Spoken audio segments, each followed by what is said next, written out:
Bonjour Manouya, aujourd'hui je reçois Aïda Asghardzadeh, Kamel Isker, que j'ai déjà interviewé, mais je ne me souvenais plus, honte à moi, et Aziz Kabouche, bonjour. Bonjour. Bonjour. Ils sont accompagnés bien sûr de Guillaume Gay de la compagnie Caméléon et... Bonjour. Voilà, je l'ai obligé à parler. Alors vous venez nous présenter un spectacle assez étonnant, La main de Leïla. Est-ce qu'on pourrait en savoir davantage ? Alors oui, bien sûr. La main de Leïla, ça raconte l'histoire d'amour impossible entre Samir et Leïla. On est dans les années 88 en Algérie, dans un petit village qui s'appelle Sidi Fares. Et ça raconte le quotidien de ce village avec cet amour impossible entre les deux. Impossible parce qu'ils viennent de deux catégories sociales différentes. Et ça se passe sur un fond social assez précis en Algérie, qui est une révolte d'octobre 88 qui est assez connue là-bas. Oui, et je suis allée faire mes recherches parce que j'avoue à ma grande honte qu'à l'époque j'étais dans un atoll perdu et qu'il n'y avait pas la télé. Voilà, je suis allée voir. Et effectivement, octobre 88, ça a été le début de grandes manifestations, d'émeutes et qui a conduit à des changements politiques. Donc avec des drames qui se sont passés. Alors, comment vous avez réussi ? Alors, qui a écrit la pièce ? On l'a écrite ensemble, Kamel et moi. Donc c'est une collaboration. Oui, vas-y. Ouais, non, je rebondis juste sur le fait que tu n'étais pas au courant de ces événements. C'est des événements pas très connus, même en France. Ils sont lointains dans les souvenirs parce que après octobre 88, il y a eu la décennie noire, donc les 10 années de terrorisme, etc., qui ont beaucoup marqué et qui ont été transmis par les journaux, etc. Octobre 88 est évidemment très connu en Algérie, tout le monde s'en souvient, mais les infos circulent peu et mal. Et nous, quand on a voulu écrire la pièce avec Kamel, on s'est documenté, mais on n'a pas réussi à trouver autant de documents qu'on l'aurait souhaité. Il y avait effectivement, ça a été occulté par la chute du mur à Berlin l'année d'après, et disons que ça a été un peu étouffé. C'est passé un peu à la trappe, et je pense que ça a arrangé tout le monde. Et donc nous, on a trouvé quelques petits documentaires, articles, brièvement un JT qui l'évoque une fois. Et on est parti en Algérie avec Régis Vallée, le metteur en scène du spectacle, pour s'imprégner, etc., mais aussi pour rencontrer les gens, puisque ce sont des événements assez récents. Il y a plein de gens qui s'en souviennent et qui ont vécu. Et on a rencontré des gens qui sont descendus dans la rue, qui pour plein de raisons différentes. C'est ça aussi qui est marquant dans cet événement-là. Et d'ailleurs, même la famille de Kamel... Kamel, t'étais un peu petit, mais t'en as d'autres qui s'en souviennent. Très bien, oui. Alors, faut savoir que ça a été. Tu disais que ça a été occulté par la chute du mur de Berlin, mais il faut savoir que l'État algérien, ça les arrange vraiment, qu'il n'y a jamais eu d'enquête sur ces journées d'octobre 88, cet octobre noir, et que la politique a envoyé, on va dire que l'État a envoyé l'armée dans la rue, et qu'il y a une version officielle et une version officieuse, et que nous, on avait juste envie de rendre hommage à cette jeunesse algérienne de cette époque-là. Oui, parce que bon, j'avoue que dans mes recherches, j'ai surtout vu des articles de Libé, de Mediapart, 20 ans après. Ouais. Voilà, ils ont parlé des 20 ans après, donc ça fait déjà 10 ans qu'il y a eu ces articles-là. Et effectivement, il y a une chape de silence qui a été posée sur ces événements au niveau du gouvernement. Oui, puis et aussi, on sait que les relations entre la France et l'Algérie peuvent être un petit peu tendues, on va dire ça comme ça. C'est peut-être pas nécessaire de remuer le passé, et donc voilà, c'est un peu passé aux oubliettes. Et nous, on s'est focalisé là-dessus aussi parce qu'au moment où on a choisi d'écrire la pièce, il y avait le printemps arabe oui, voilà, qui était en pleine effervescence. Qu'est-ce qui a été l'élément déclencheur justement pour écrire cette pièce ? Alors, il y a eu deux forces complémentaires, on va dire. La première, c'est juste que Kamel et moi, on avait envie de faire une pièce ensemble, de jouer ensemble, de se retrouver sur un plateau. On n'avait jamais travaillé ensemble.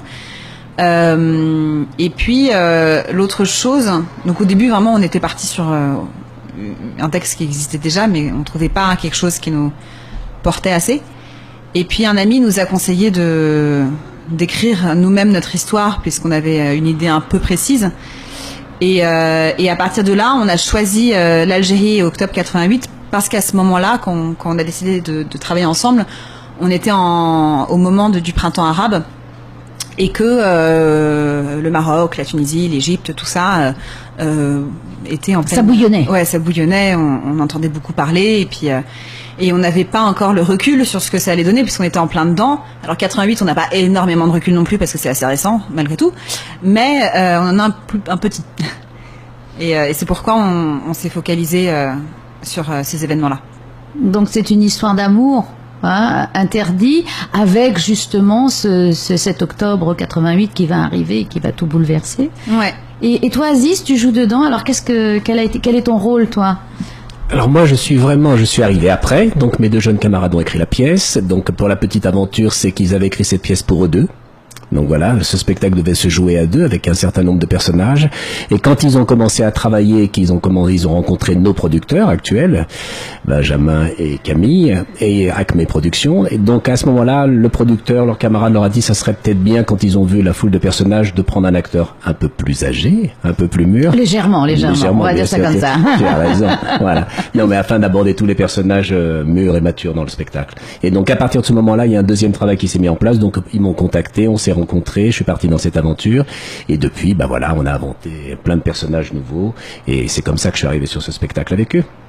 Et alors, quel est l'impact sur les Algériens que vous rencontrez, qui viennent voir la pièce? Est-ce qu'ils viennent voir la pièce? Comment ça se passe?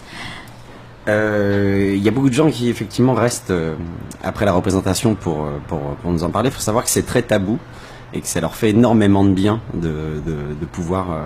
Ils ont l'impression qu'on leur raconte un peu leur histoire, ceux qui l'ont vécu et qui ont été dans la rue. Et c'est aussi, il faut quand même qu'on le dise, c'est un spectacle très solaire, très drôle. Là, on a parlé d'octobre 88. C'est vrai que c'est en toile de fond que ça se passe. C'est une jeunesse qui ne savait pas que ça allait, on va dire, se terminer comme ça. Mais c'est. En général, on parle à fleur au fusil, et les fusils parfois se retournent contre les manifestants.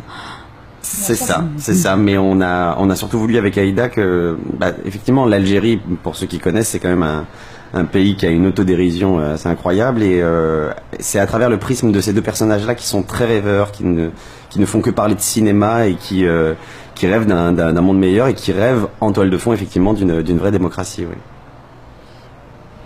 Et tous les Algériens ou d'ailleurs d'autres origines, quand ils voient le spectacle, il y a une chose qui est très importante, c'est que la ligne directrice de travail par le metteur en scène, Régis Vallée, est parti. On s'est beaucoup posé la question sur l'authenticité. Donc ils sont partis, mes camarades et Régis sont partis en Algérie en repérage, donc ils ont passé une quinzaine de jours, ils ont travaillé là-dessus. Régis s'est beaucoup inspiré de ce qu'il a vu en Algérie, et comme Kamel et moi sommes d'origine algérienne, kabyle, donc c'est des choses qu'on connaît bien sûr de notre enfance, et donc vraiment la ligne directrice du travail, c'est là-dessus. Donc les gens quand ils accrochent au spectacle, quand ils rentrent dans l'histoire, ils rigolent beaucoup parce qu'ils retrouvent énormément de choses, et puis parfois certains sont bouleversés.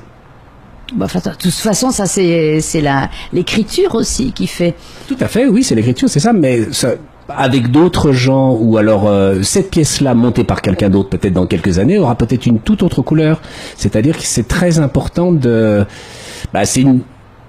s'identifier. Je préfère le mot authentique parce que quand vous abordez d'autres cultures, il faut connaître le sujet, tout simplement. Donc en travaillant, ou alors en l'ayant en soi, mais en travaillant aussi beaucoup. Et ça, c'est une chose sur laquelle on s'est vraiment penché longtemps pendant les répétitions.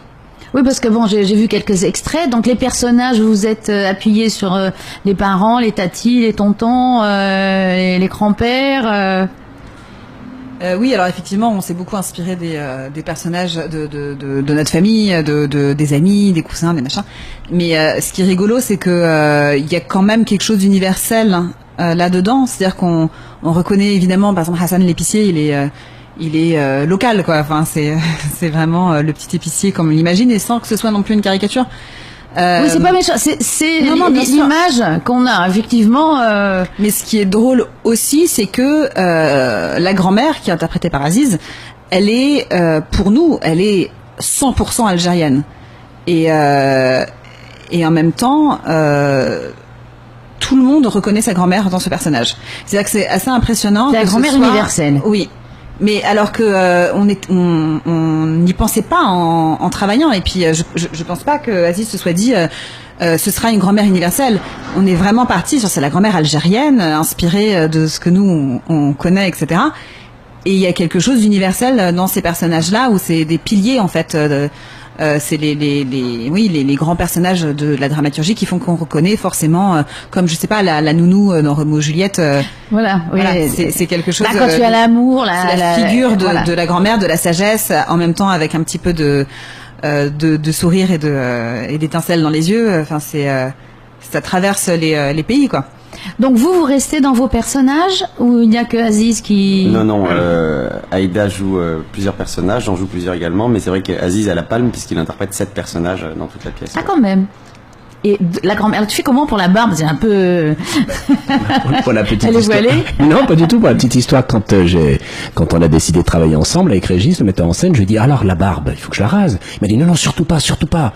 Donc voilà. Et il avait raison parce que, c'est drôle, parce que, je crois que la barbe, on l'oublie à l'intérieur du spectacle. C'est ce que nous disent les gens.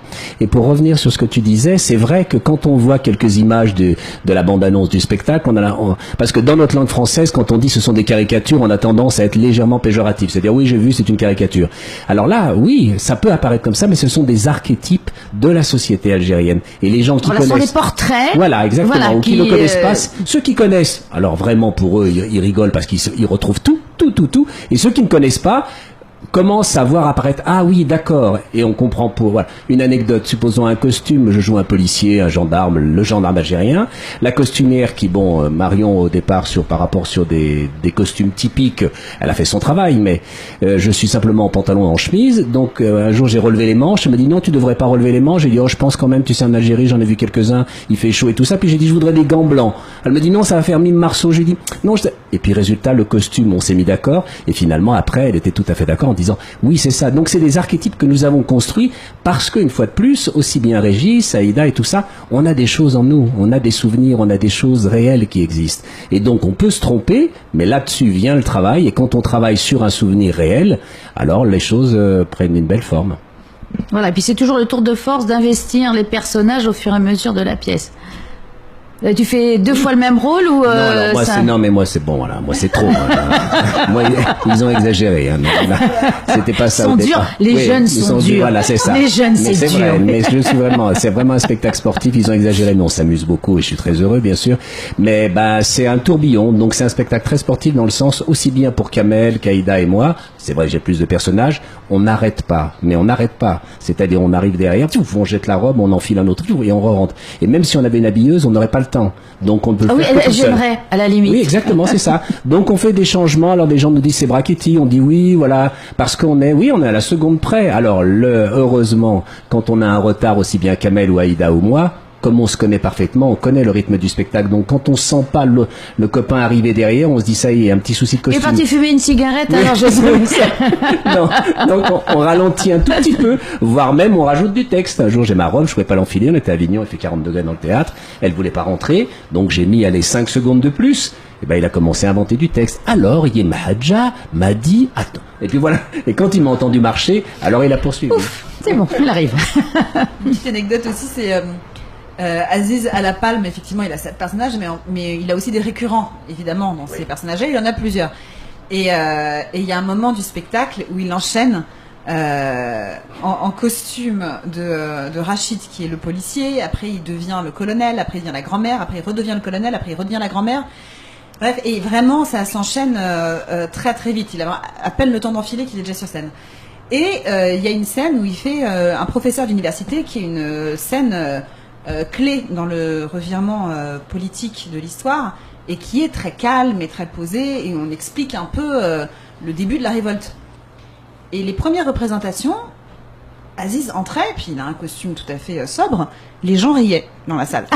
Et au bout de 3 fois, on dit mais qu'est-ce qu'ils ont les gens à rire, c'est pas drôle cette scène, on comprenait pas. Et en fait, au bout d'un moment, on pose la question, et puis les spectateurs nous expliquent que on le voit tellement changer de costume vite, qu'ils ont un excès de rire en se disant mais c'est pas possible, enfin comment d'un coup il était en grand-mère il y a 4 secondes, comment il est arrivé comme ça quoi. Et puis surtout à ce moment-là j'arrive et je leur parle normalement, j'ai une veste, j'ai des lunettes et je m'adresse à eux, et donc très souvent ils font oh non, C'est pas possible, c'est encore lui, il est comme ça, c'est pas possible. Sortez-le. Enfin, la plus belle réplique qu'on m'ait faite, c'est un musicien d'un autre spectacle qui joue dans le spectacle d'Alexis Michalli qui s'appelle Intramuros. Donc il est sorti, c'est des camarades, on les a vus. Il est venu me voir, il m'a regardé et me dit « T'es un malade, toi, t'es un malade. » Pour cette raison-là.